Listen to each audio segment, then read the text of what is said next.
It's a hit.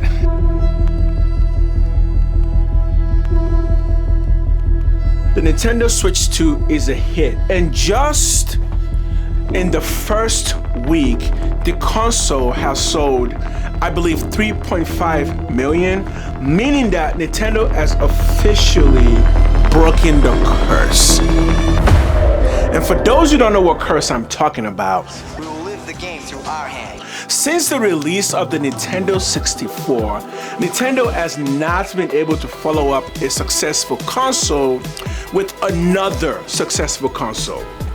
Until now. Yes, which means that Nintendo has officially broken the curse, and the Nintendo Switch 2 is a successful console, and as a matter of fact, the Nintendo Switch 2 is currently the fastest selling console on release of all time.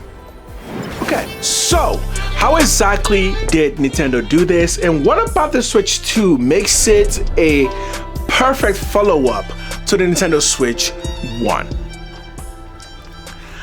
I've spent the last week playing the Nintendo Switch 2, and the reason why this console is successful is pretty simple. It's a Nintendo Switch. That's exactly what it is. It is a bigger, slicker, thinner Nintendo Switch, and that is the reason why it's a hit.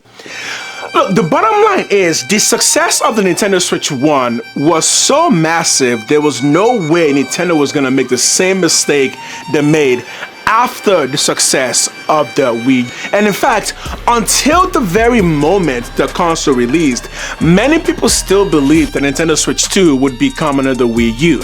But may I remind people, just in case people forget, that the reason the Nintendo Wii U failed so much is because nobody knew what the Nintendo Wii U was.